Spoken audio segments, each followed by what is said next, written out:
আসসালামু আলাইকুম রহমতুল্লাহ। আশা করি আপনারা সকলেই ভালো আছেন। আমি আলহামদুলিল্লাহ ভালো আছি। এটা হলো যে ডনের লাস্ট ভিডিও।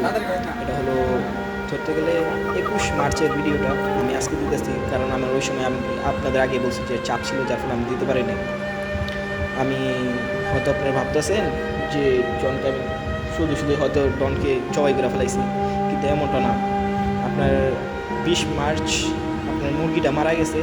এর পরের দিন ওই দিন খাবার খাইছে ঠিক মতো ডনে, কিন্তু পরের দিন আর খাবার খায়নি।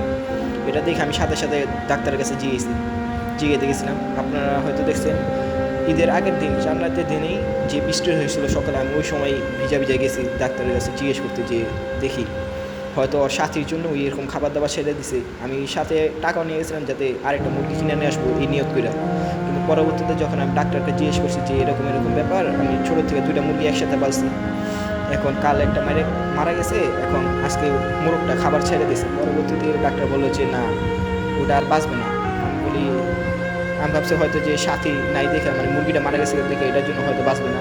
আমি পরবর্তীতে বলছিলাম যে আরেকটা মুরগি দিলে সাথে হবে না, বলে না, এটাতে সমস্যা হয়েছে গেল আপনার রানিং কি যেন একটা ডাক্তারের সমস্যা বলছিল। রানী ক্ষেত আমি বুঝতে পারি, কিন্তু রানিং কি যেন একটা বলছিল, রোগটার নাম সঠিক খেয়াল নাই তো।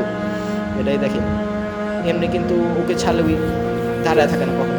আজকে ওই দিনটা চুপচাপ পুরো কোনো লড়াচড়া করে না, অতটা খাবারও খায় না। আপনারা দেখছেন হয়তো গম দিলে অনেক জলদি খাওয়া ফেলাইতো, কিন্তু ওই দিনও খায়নি। ওই যে সামনে দিয়ে রাখছে কতগুলি, দেখেন কী দাঁড়াইছে। কিছুক্ষণ পর মানে লাস্ট ওকে কোলে নিলাম।